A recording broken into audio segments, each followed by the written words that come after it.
Hey everyone, I'm Kristen V. Carter, and this is Trust Your Magic podcast, where I talk to family, friends, colleagues, and more about how they have trusted their magic and inspired me to trust mine.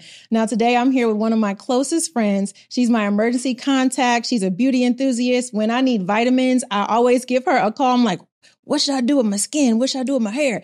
She's all things that. And so I am so excited to talk to screenwriter Kimberly Nicole Walker. How you doing? I'm good. Thank you for having me. Good. On your illustrious podcast. Now, we talk every single day. Yes. Text, DM. Yes. Occasionally phone calls when we know it's crazy. It's funny. There's a meme out there that goes like, you ain't friends unless you talk on like 5 different platforms. Yeah, you have to be talking on like because it's everything. Like IG, DM, phone, text, we're too old for email. TikTok, so we don't do that one. I'm not on TikTok. No. Yeah. So tell the people, how long have you been in LA now? You know what? I keep losing count. I was trying to think about the actual time the other day. I think I got here in 2014. Okay. I think. Okay, because I want to recall. We're coming up on 10. Okay. I think so too, because we met. Yes, you're right, because we met in 2014. Yeah. Yep. So we met in 2014. You had come out with a film called Comeback Dad. Yes. And I also had a film called First Date. And it was funny. My mom called me and was like, hey, I see this feature about, parent and child relationship. This feels like it's in the theme of First Date. And so I looked you up. Yep. And we were both at ABFF at the same time. So just explain for the people a little bit about all of that, about just ABFF in general and your experience. Yeah. So I was, at the time I was doing a lot of different types of writing. Cause I've always been a writer, but just wasn't making no money making films, which you can barely do now, but we'll talk about that later. So I was in beauty and lifestyle and entertainment. And so I had applied to, the ABFF, which it was a faith and family competition, I remember that, which I don't write faith and family films, but I said, you know what? I'm going to try to win this competition. So I changed something I had that was very, very dark. Didn't win the competition, but made it to a finalist position. And then the network ended up making the movie. And so it was actually a pretty good journey, because they allowed me to be a part of absolutely everything from casting all the way to being on set every single day. But after that, just being in Atlanta, we know it's such a production heavy town. It's not much development. So as a writer, I knew I would have to leave and move and come to LA if I wanted to get a team. So that's when I left. That was the prompt. Yeah. Okay. Yeah. No, it's funny. Every so often when I'm sitting here with guests, I'm thinking about how I met them. And I met you the same way I met Brian Henry. Shout out to him, where I was like, ooh, I need to talk to her. So I think I just reached out randomly, and Kristen stalks people. Kristen's a stalker. But a good stalker, not you're happy that she stalked you down and started the relationship. So tell me, you've always been a writer, and so have I. Yeah. When did you first get your inkling? Were you like the kid that wrote in journals and did short stories? When did you start writing? You know what? It's the corny story, because I started writing when I was 8. I went to see, I made the honor roll. I was constantly on the honor roll, but this one was particularly special for whatever reason. I can't remember. So my mom was like, as a little treat, you can go to the movies, you can pick whatever you wanted. And so, I picked The 5 Heartbeats, which was good and rated R. Oh. But she was like, okay, you made the honor roll, we'll go see it. And so I went to see it. Obviously, I feel like anybody that saw that movie at that time had the same experience, where we were just like, whatever's happening in this movie, I want to do. Exactly. And so after that, I started writing little short stories. I wrote this little story that got published in my school newspaper. So I was famous for a little while in second grade, not to mention, but whatever. And then I just consistently wrote a number of different things. I started writing really bad poetry in junior high and high school. What were you writing about? I was writing about other people's relationships, because I wasn't in none. So I was literally writing about my best friends, all the little drama that they were having. I was putting it into these very bad poems. And so then when I got in college, I went to Michigan State, which is not a film school, but they fancied themselves having a film program, which really was 2 classes. So I started, that's when I started my screenwriting journey there. Okay. And then really was just more so self-taught. I didn't really, there weren't a lot of resources for me at that time. I just didn't know. So I just kind of had to watch movies and write and try to read as many books as I could to try to learn what I wanted to do. So, yeah. So besides the 5 Heartbeats, what other films inspired you and made you say like, I want to do that? Oh my God. So as a kid, it was always comedy for me. So yeah, I was always an old child because my mother and, we lived with my grandparents. And so I was constantly talking to 60-year-old people, Same with me. you know, as my like friends. And so I was watching a lot of what they were watching, which was old people stuff. So some of it was like Matlock and Murder, She Wrote. But then I was constantly watching Nick at Night every single night. So I was watching F Troop. I was watching The Munsters, Mary Tyler Moore, I Love Lucy. So that really is what started developing my like comedic tone. I constantly read the Fireside comics, which were these really ironic, weird comics that I would read. So that kind of, there was something about that. I didn't know at that time that I was going to like grow up, if you will, to become a comedy writer. But there was something about comedy that felt really interesting to me. And so it was that. I would say other films that really did it for me was The Inkwell. The Inkwell was something that I was like, oh, I need this. This is the movie. And also, like, especially in high school, me and my friends talk about this all the time. There were a string of like low budget, like Black comedies, things like we used to watch Trippin'. You remember Trippin'? I remember Trippin'. With Deion Richmond. We used to watch that over and over again. Such a weird little movie, but like films like that, I used to For watch. me, it was Have Plenty. Have Plenty. Yes, Have Plenty. The little indie darling. And so things like that I watched a lot. And then, I mean, you know, like the general like big studio films I would watch. But at that time, you didn't know what Black people could do, particularly studio wise. We had a couple of people who were making films. We had Eve's Bayou, so we knew, okay, this is something I could do. We had John Singleton. But you know, I didn't have a gangsta childhood. So I was like, I don't think I'm going to grow up to write this. So I really kind of had to try to figure it out once I got older. Okay. Now for me, I mean, it's pretty similar. I grew up loving movies, loving music, actually. So I was always a performer. And then that transitioned into me saying like, oh, I want to be either a music video director or move into writing, which then transitioned into award show writing, which then transitioned into, okay, now that I've done that and I've done music television, I'm ready to embark on bigger things like writing feature films and all of that. So for you, when you got out of school, what did you say? I know that, you know, in the back of your mind, you were thinking about film, but I also know that you did other types of writing. So how did you transition after college?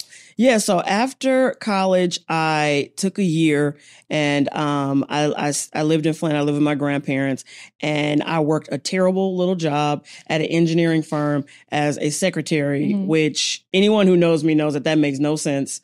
I was very bad at my job. I only had a few things I had to do every single day and I barely did those.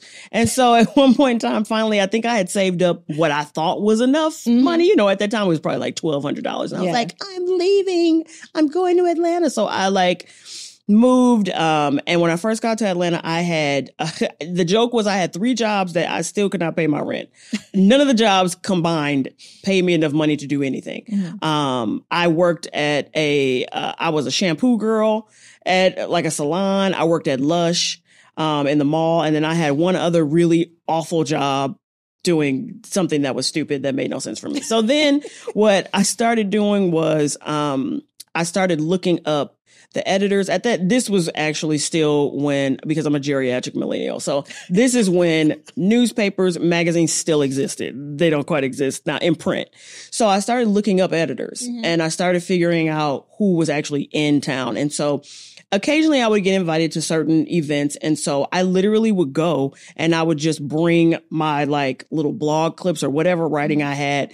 And I would just harass those people. I would just be like, hey, I'm a writer. I'm looking for like a job. Will you please read my clips and see? And it worked.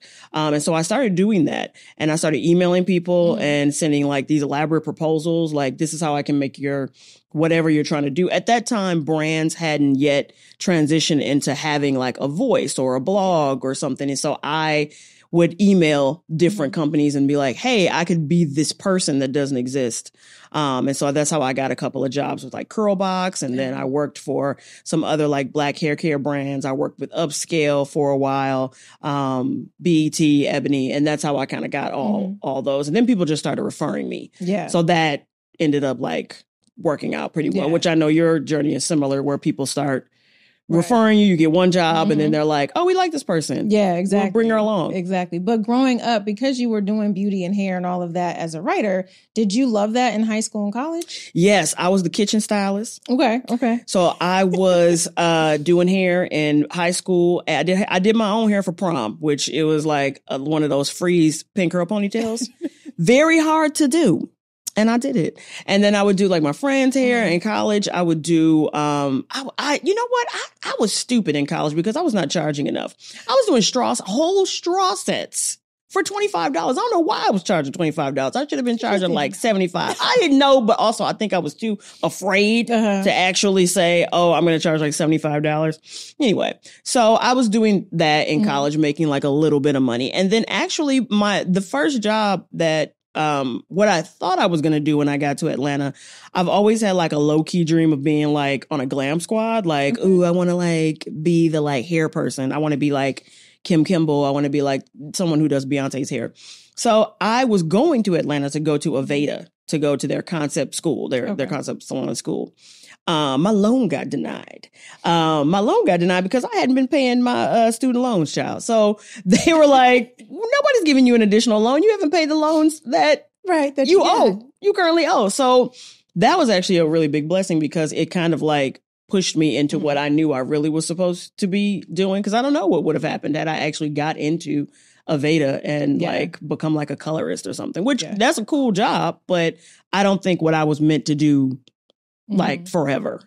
So I still do it now. So for those of y'all that don't know, when Kim is not writing, you are cutting your hair and giving tips and all kinds of stuff. Like you go from one style to the next style. Like you are so versatile like that. I feel like I only have like three styles. And I love it. But no, I do. I love it. I love beauty and hair and everything I love changing up a look. And my aunts let me practice on them when I was like young and doing like really messy French rolls. That's how I learned. Like my aunt was like, you could just practice on me. And I practiced on her until I actually got, really good at it. So it's really still a big like part of my life. I'll probably do something in beauty later in my life. I don't know about line. Everybody got a line. So it's like line wise, I don't know about that, but definitely like books or something. If I was to do something products wise, very specific, that I would do. So yeah. So how long were you writing in that regard in terms of beauty and editorial and things like that until you made the leap? Like what made you say, all right, I'm ready to become a screenwriter and write your first film? Yeah. So I had been writing, all throughout that time. Like I would do my day job and then I would be writing outside of that. And so I probably was like an editor, lifestyle entertainment from like, oh my God, 2008 to probably 2014. Okay. That was kind of the time frame. And even when I first came to LA, I still had my freelance jobs of like working for Curlbox and working for the brands. And I was still doing that. And then, but I knew I needed to be in LA specifically to get a team. Like I knew I wasn't going to get a team in Atlanta. Like now, maybe there might be a couple of like agencies and things there, but really it was ABFF. That was really what pushed me into saying, okay, I need to take this seriously. I need to make the leap and I need to move. Yeah. You and I met during that time, 2014, right before you were moving. I remember we talked about living together for a very short stint. You were like, child, I need to have my own spot. I was like, you don't want to live with me. You don't want to live with me. But then coming here, you know, it sounds like, even for myself, I moved around a lot. I moved then from like New Jersey to here. So that was a big leap of faith. Yeah. So you moved from Michigan to Atlanta and then Atlanta to LA. Yeah. What did you find when you got here that was different to your other move? What was different about it? Oh, child, it was white. It was very white because, you know, Michigan is very white, but my city is very black. Mm-hmm. But I mean, as a whole, no one immediately thinks of black people when you think of Michigan because it's like, no, Detroit, yeah. But like outside of that, no. So left Flint, and then in Atlanta, we joke about it, but it is essentially like a Black Mecca. There are Black people at every economic level, from the poorest of the poor to the richest of the rich. And so I got a little used to that. Mm-hmm. And then I came to LA and I moved to Koreatown, and there were, it wasn't even no Koreans when I first moved to Koreatown. I said, I'm confused. And so that was a little bit of a slight culture shock, but it was cool. I really enjoyed Koreatown.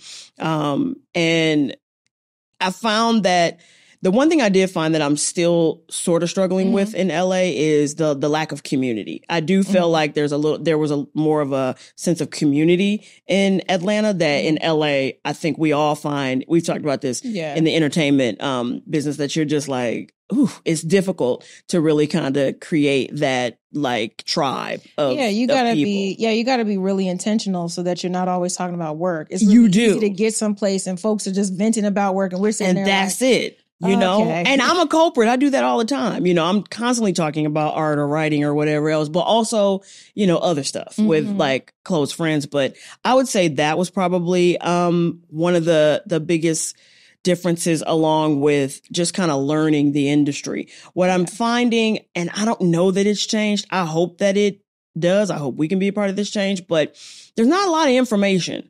And when you first get here, particularly as a young Black person, young Black woman specifically, you don't know who to turn to ask certain questions. I mean, even just about like contracts and deals and how do I get a team? What's the actual way that, I do that? Because a lot of people will tell you, like when I first got here, people kept telling me that I could, there were a couple of people who were like, oh, you can call up, and see. And I'm like, no, no, you can't. Yeah. Like it's referrals, or, like how I went through being in the universal writing program is something very specific that ends up getting you, and it's very difficult. Yeah. And so I think that coming to LA, that was something that I was like, oh, that I really had to kind of like, it was a learning curve that was difficult for a long time. Yeah. Because also nobody really wants to help anybody. And I understand that. I kind of disagree to a certain degree. Okay. So I feel like people can only help as much as they've experienced. That's true. So we're looking to go higher. And I think a lot of us are at a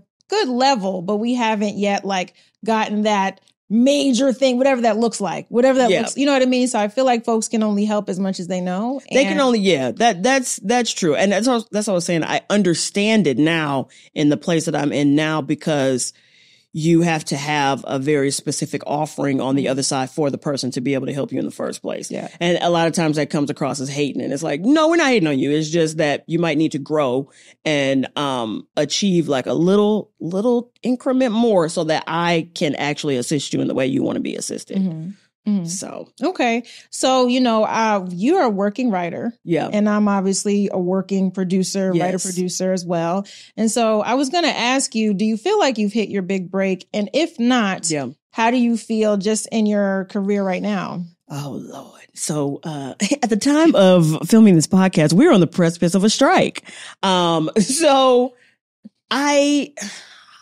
it's hard to say, because it's like I've had breaks. Like, for sure, I've had a lot of breaks that lead up to what I think someone else looking on the outside in would consider the big break. Like getting in the universal writing program was really big for me. I didn't have any help with that. I didn't know anybody. Mm-hmm. I couldn't call up somebody and be like, hey, call your executive friend and let them know that I've applied. I just had to beat out 2,000 other people. Right. And so that was, great.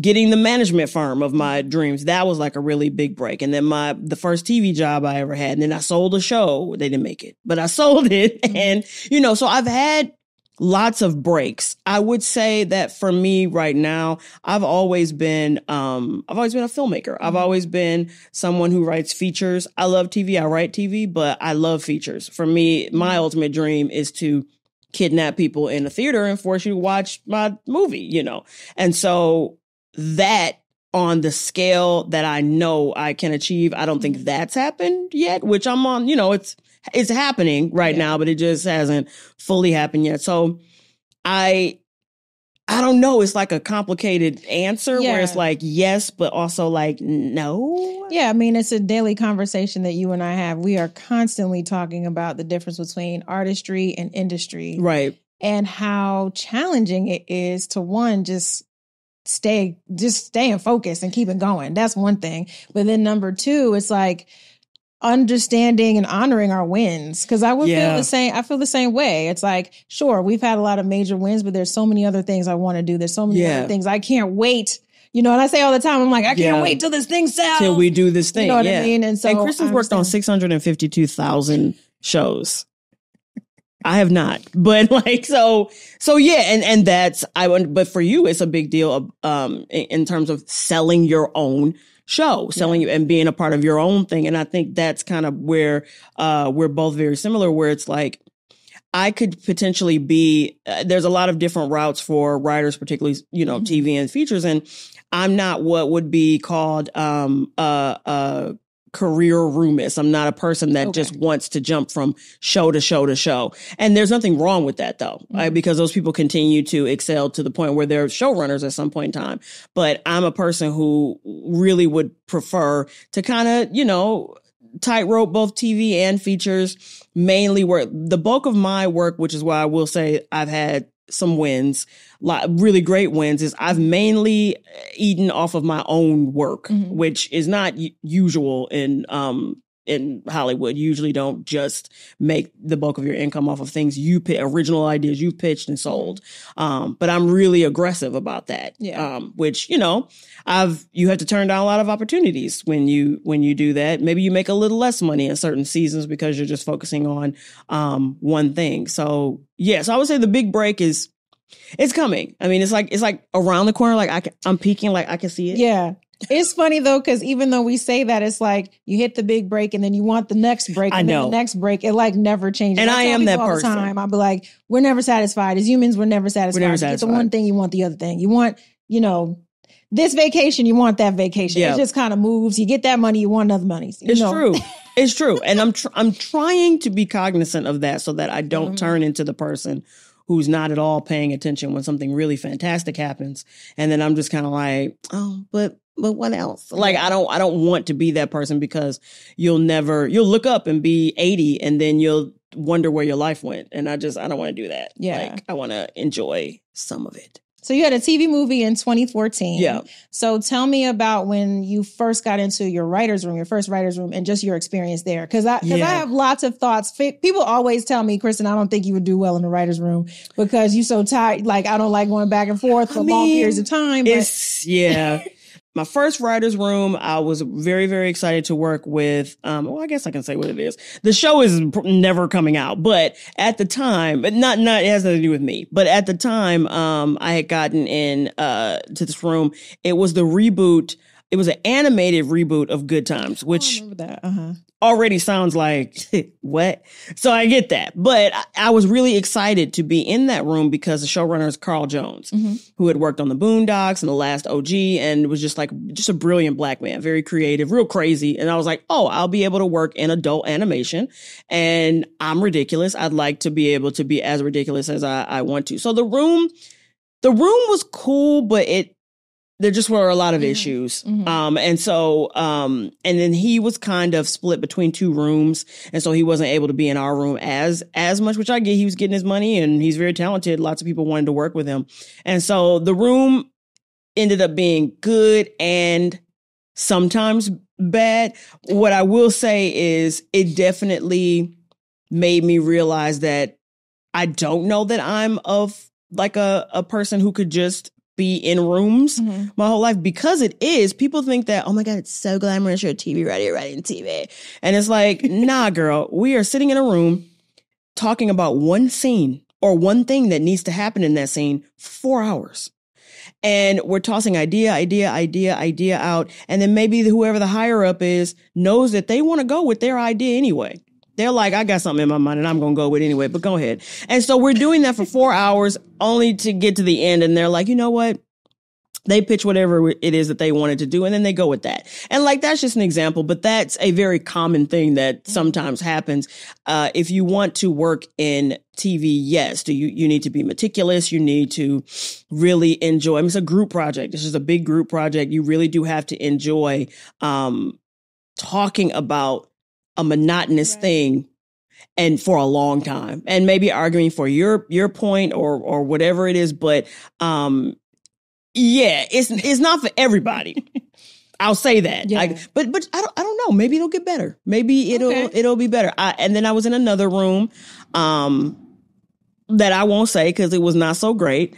And I'll just say that it's difficult being a ballsy Black person in a room full of white people. It's difficult because it is. So like that room was not a great experience. And so after that, I went back to features.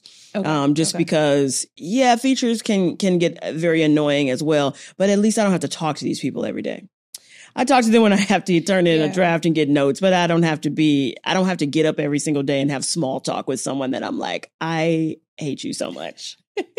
I hate you so much. Yeah. So yeah. I'm very interested to know your process writing features. It's funny when we talk, I'm like, what do you write in your 75th outline or the month? Kristen thinks that I write 75 outlines, and I'm like, I'm on my second one of like the year. So tell me a little bit about your personal process and how that's different from television, how you process for features. Yeah, features, I do, the process depends on like what specifically it is that I'm writing, because I kind of write a number of different things. So like I have a big kind of like studio comedy mind where I'm very, very passionate about seeing more Black women in that space, because I don't think, we have we have Tracy Oliver, the only Black woman to helm like $100 million film. And it's like, we need more, like we need more. And so I have that. Now, if I'm doing something on the big, broad commercial studio comedy side, usually I try to begin with an idea that I know has a very clear marketing hook, which doesn't sound terribly creative, but usually if I'm writing something on that side, I'm writing it to sell. Like it is maybe not my biggest dream. It's more so like, let's get the bag. And so I'm like, let me make sure that I'm coming in, because I know that's what they're looking at to begin with. And then everything, story and characters, everything kind of comes after that. That's the sad truth. But, on the other side, sometimes my process, it just begins. Sometimes it might begin with a scene. I might hear a song lyric and something happens for me. And usually what I do after that is I just kind of like arc out the story in my head. I'm a person that does, we laugh about this using the save the cat. I usually will just like, okay, let me put it into these very generic beats just to make sure that I have an idea. But then there are other things like this movie that I've mentioned, that about, The Last Class, which I wrote about my life. That one, I just kind of sat down and just started writing it because it was just about me. And so I didn't have to do that. But usually I am more of a beat sheet person. I don't do like a very intense outline unless I feel like I want to write it really, really quickly. Okay. So the movie I wrote earlier this year, I had an outline, I had like a 10-page outline for that. Yeah. But then I have friends who they do like 30-page outlines because they want to be able to write whatever it is they're writing in like less than 3 weeks because they just want to kind of get it out. But for me, it's more so about, as long as I know the journey, me getting when you get into the actual script on the page, things change. Yeah, for sure. And so for me, I just let the story kind of, in the corny fashion, I let the characters tell me who they want to be. But I do, like, it's the truth. It sounds like, whatever, but it's the truth. That's kind of how I go about it.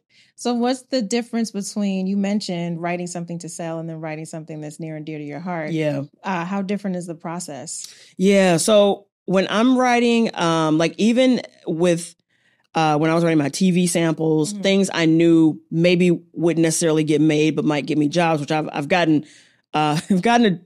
jobs off of this one particular sample that I've written that's just really, really, really crazy. It's my micro penis pilot. That's all I say. And we don't tell people what it's about. We just send it and they're like, I was not expecting this to be about that. It's a grounded sci-fi, very weird pilot. And so things like that, I just write whatever I want because I'm really trying to cut through the stacks of like my agent may have to read 50 scripts over the weekend. Right. So even me just thinking about that, I need to write something that feels fresh, that feels interesting. And so I don't follow the rules when I'm writing something that's smaller, more genre, just, interesting, maybe might be like an indie film. I just kind of like let the story be what I want it to be. And I let it be as creative as humanly possible, without worrying about the rules. Now, on the other side, like for something bigger, more commercial, something I'm really wanting to just appeal to a studio, sometimes I bend a little bit to some of the rules.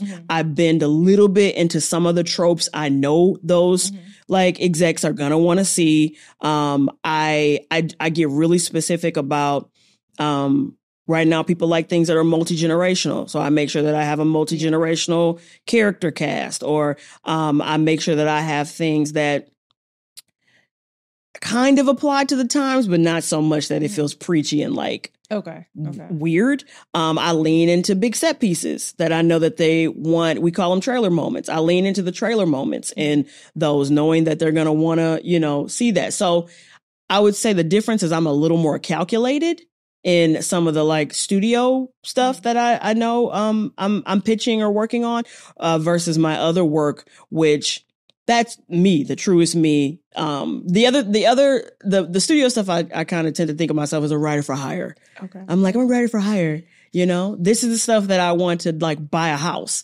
And then the other stuff, I want the other stuff to buy a house. It's just that sometimes people don't have as much, they don't, but yeah, that side I play, and I've gotten far more meetings and people being interested in me as a person based off of that work. So I always tell writers, like, know what you're writing as a sample and go crazy. Do not feel like, oh, I need to write this because this is really interesting right now and this is what's being sold. Write the craziest thing you can think of that will really make you stand out. But make it good. Don't make it just crazy for crazy's sake, but make it interesting and fun, because those are the things that you're actually going to get your manager, or you're going to get the call from the showrunner who wants to interview you for the show. Those are the things that cut through the kind of like, people are reading thousands of scripts. So you can't just write your like typical whatever and think that someone's going to like want to know more about you because you have to stand out as a human being now. So, yeah. Well, it's interesting. I look at you as one of the boldest people I know. Oh my God, that's so nice. Always fight for your art and always fight for your voice. So how have you, try. How have you been able to just withstand the industry? We're still here. I feel like we've both been here for a few decades, and you see people come and go and leave or decide to do other things. Or like you said, stay in the room, no disrespect, but stay in the room and maybe don't sell and things like that. Like, what has made you just decide to just keep going and keep fighting for your own work? Listen, honestly, it's kind of like my mantra, my mission statement. My whole, I had done some work in therapy, as we all are here in LA. I had like really sat down and thought about and I've thought about this for years, but like really getting really specific about why do I write? And for me, like I suffer from high functioning anxiety and depression and, certain traumas that I've been working out. And I'll work a lot of that out on the page. To be honest, the writing is the one thing that kind of saves me. But like the main reason why I write is just so that other people feel less alone. That's literally if I can boil down every reason that I've ever written anything, it's just so that somebody feels less alone in a moment where they come home, they're depressed, whatever's going on. You hopefully put on my work and you feel a little more seen that day, or you feel a little less like trash. And so for me, every time, when I think about just going back to that, that's enough to continue to like fight for. I just think like, okay, if someone else has had the same intention, which I believe people have, and they've created something and it's helped me, because there's a lot of like comfort things. Like after my grandmother passed, for some reason, I became wildly obsessed with Ted Lasso. I was watching Ted Lasso like a serial killer who was obsessed with Ted Lasso, like because there was a hopefulness to it that made me feel better, and in a dark time where everything else just felt like trash. And so that show clearly, you know, someone's writing it for people who kind of, you know, the underdog or people who feel like they're in despair. And so I think things like that are worth fighting for. Definitely. And I know that there's a tone of that in every single thing that I've ever written that I guess because there was a quote is like, you have to be a little bit narcissistic to be a writer. You have to believe that your work matters enough that it needs to be made and someone needs to see it. And you do. You kind of have to say like, oh my God, people have to see this. This is going to change lives. Not like that, because that does sound terrible. But I think if you're writing from a noble place, a place of I'm writing because I want to, you know, like help people. Like you're not necessarily just making a fruitless popcorn movie. No shade to fruitless popcorn movies, but like, you know, if you're really sitting down and you're writing things like I needed I May Destroy You. I needed Michaela Cole to write that. I needed that like deep down in my soul. I'm glad she fought to write that and did it her way. So for me, that's really what it boils down to is I feel like something I write could help someone at some dark time in their life. And that's enough. Yeah. You know, there's a lot of that goes on just around the country, but particularly in LA in terms of depression and also anxiety. So is there anything besides writing that you feel like works for you, just for anybody who's listening that may also experience that? Is there anything else that you lean on as well? Child, we're going to be here for 4 hours because you already know. So I moonlight as an herbalist. Yes. I have gone through like a lot of great lengths to manage my anxiety and depression, mainly looking at natural remedies. If I did not take the herbs and all the things that Kristen knows I take on a daily basis, I'd be on medication, in which I'm never opposed to moving forward. Like if I get to a point where I feel like I need to be on medication, I'm going to be on medication. Because I think that whatever enhances your quality of life, you should just do that. But so I'm sorry to cut you off, but how did you even discover herbs and all of that? Because like when I go through things, you be like, here's all the list. You go to Sprouts. Like the whole reason I even shop at Sprouts now is because of you. Yes. So what made you Shout out to Sprouts. So what made you decide to even research and figure that out? Man, okay, listen. So the joke is something has always been wrong with me. Something has been wrong with me since I was a child. Don't make that face at me. You know something's always wrong with me. So something has always been wrong, either skin wise or internally.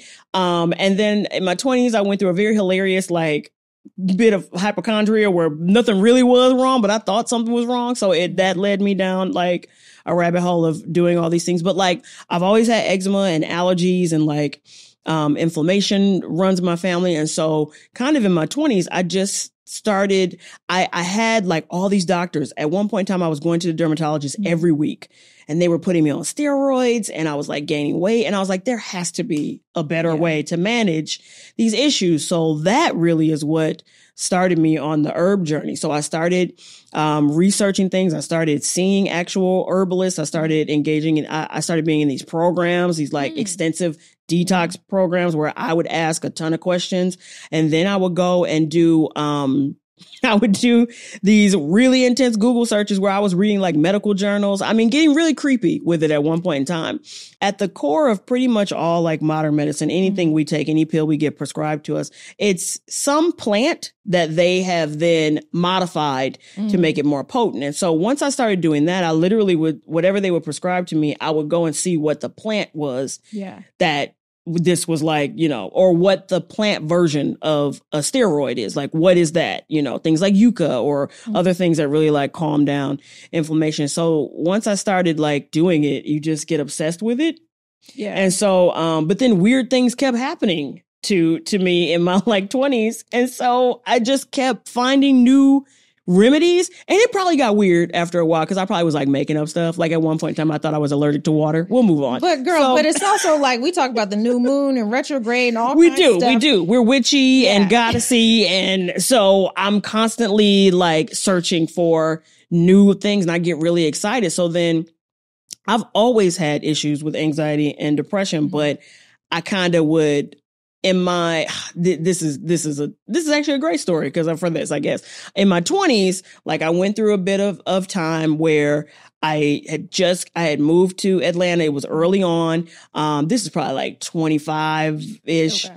And I couldn't find a job. I was applying to like I kid you not, I was applying to 100 jobs a day. Like I was on Indeed. Remember Indeed? It's gone now. It's dead. R.I.P. Indeed. I was applying to like 100 jobs a day. And I would get up. I would do that from 9 to 3. I was like very depressed. And then at 3 o'clock, I would take Benadryl and I would just sleep for the rest of the day because I could not stand to be awake. And so that was the worst case scenario of how to manage your depression. And so as I got older, I started looking like there has to be something that I can take. And then I kind of happened upon all these things. And then I think I finally, literally, as we've been talking about these last 2 years, really figured out exactly how to manage it with the herbs, cycling out adaptogens, which is a classification of certain types of herbs that help you with stress and all of that. And so it's been like a 10-year journey of trying to figure it out. It does take time when you're on the herb route. You mentioned the strike earlier. During the strike, you want to moonlight as an herbalist. Would you actually move into that at some point? Eventually, yes. You know what? One of my dreams, though, that I do want to have is I want to have a tea line because, I love loose leaf teas. I love tea blends, so I make a lot of tea blends. I would definitely encourage anyone, if they are dealing with really intense anxiety and intense depression, to look into a classification of herbs and roots called adaptogens. They will really change your life. And I've told you about Mucuna. I take this.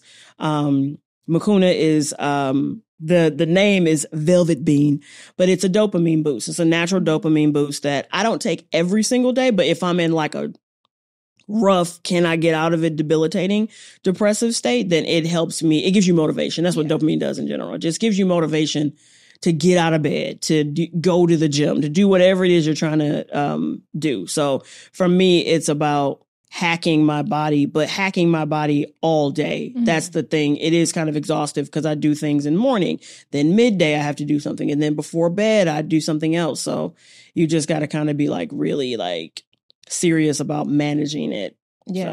So if people were interested in, hearing from you in terms of your herbalist extraordinaire, all that stuff, can people reach out to you? People can find me just on Instagram, at Kimmy Got Soul, KIMMYGOT Soul. Yeah. And also, too, you don't know this because I was freaking out. I almost canceled today. Why you canceled? My face was... We talked about this. No, but you look good. I'm telling this story because, what was it, Monday or Tuesday? Yeah. And I said, Kim, I don't know what's going happening with my face. And you sent... I sent a bunch of stuff. This goat milk soap. And then you also sent something else from Sephora. Yeah. And I don't even know what it's called, but shout out to Sephora because I started using it on Wednesday. Yes. And it really helped. Yeah. The azelaic acid. Yes. See, I told you, see? Yes. And don't she look good? Y'all can't see it because y'all probably watching it from wherever you're watching it, but yes. No. So thank you for that. Cause I was like, oh my gosh, what is going on? If somebody needs to get rid of inflammation, I know how to do it. That's the one thing I know how to get rid of is inflammation. I will say that. Yeah. Anytime that there's inflammation or anytime I'm feeling weird, like every so often we'll be like, how are you? And I'm like, I feel like I should be okay, but I'm not. Like, what is it? Do you want to talk about that? We had a really interesting conversation when I told Kristen I thought she might be depressed. And she was like, what? I mean, it was like, it reminded me of my best friend. My best friend, she was having all the classic symptoms of depression, but refused to be depressed. And I was just like, and I think for a lot of people, very similarly to Kristen, they operate on such a high level of like efficiency and Kristen's very optimistic. I'm a cynic. I'm kind of dark.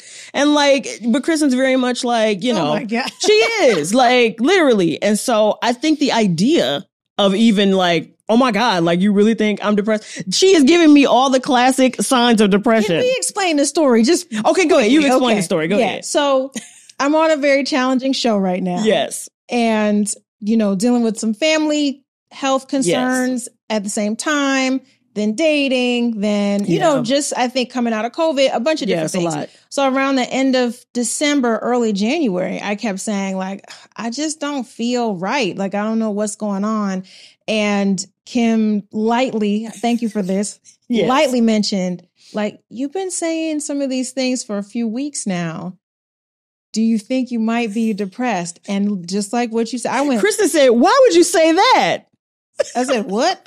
I said, because you at one point in time told me that you didn't understand the point of it all. And I said, when you get to the point where you don't understand the point of it all, and like, you might be depressed. Not in a bad way, but definitely, I just like, I don't understand what's going on. I really, I have a lot to say about 2020. I really thought we were wrapping it up. And I was like, I'm going to just give to everybody. And we've been in 2020 for like 8 years. Now I got to like, not give away all my savings. I was just being generous. And I was like, okay, wait, 2021, I've got to really think about like, okay, this future, we're here. We're still here. Not that I wanted to die. That's not what I'm saying. But we did think we were going to die for a little while. We were transitioning to something else. So I was like, all right, so that's not the case. Now I've got to adjust to the fact that the world is going back to how it was before, but faster. Like this sucks. Yes. So in January, and it wasn't even like it took me to the side. You like in a text way took me to the side. It was like, hey girl, would you consider? And I was like, wait,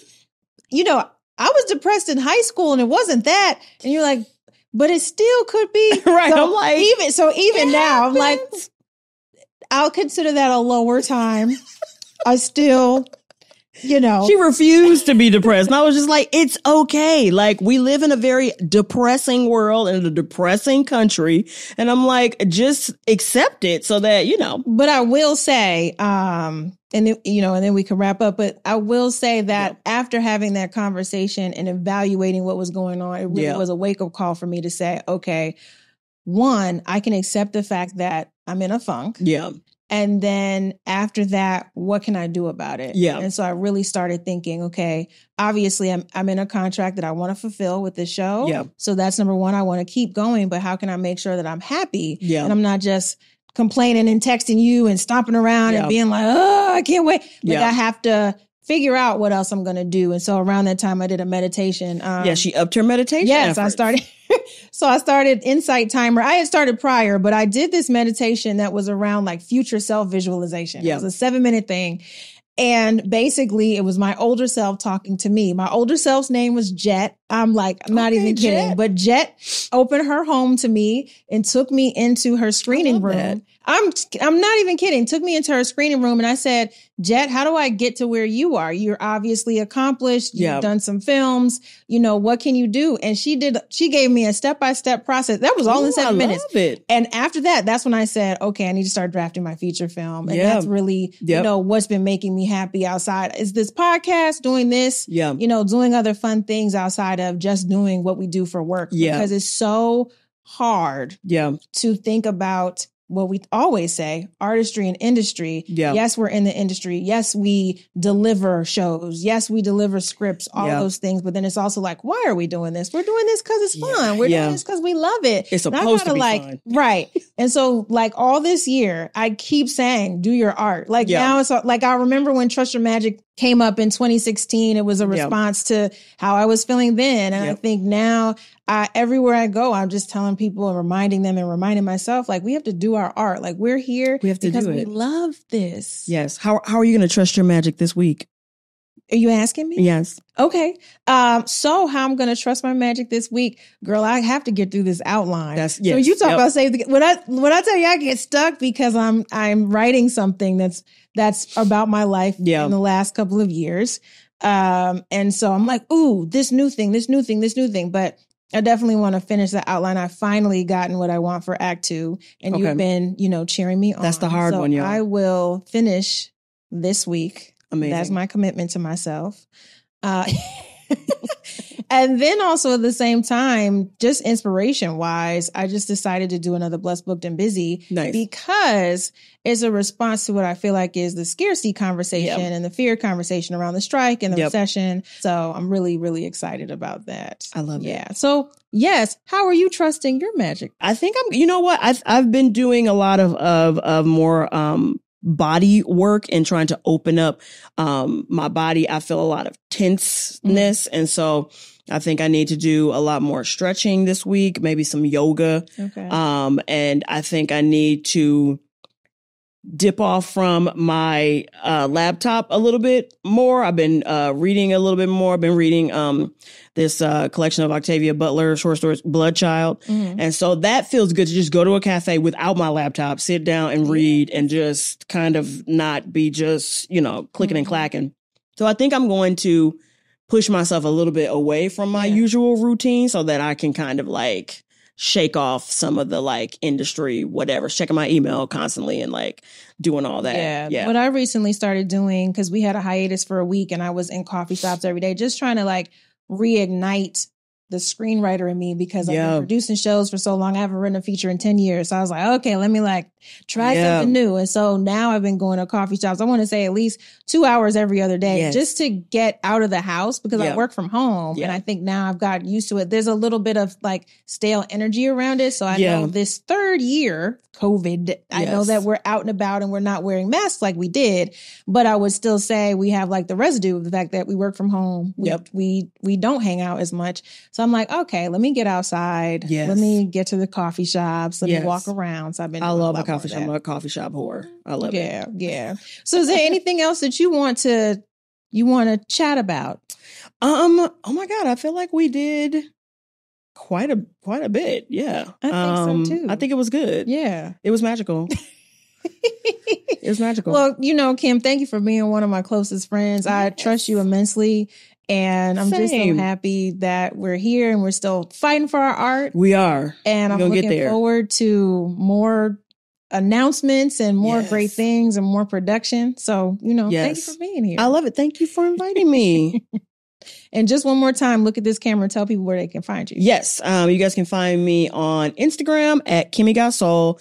And that is KIMMYGOT Soul, like Dream Girls. Where you do a lot of crazy things. You don't even I do a lot of crazy things, lots of crazy stories. That's it. I'm not on a lot of the other socials because I'm either too old or too young. Yeah, for Facebook now. Facebook is for geriatric. Oh, what? Real geriatric people. So, that's where you can find me.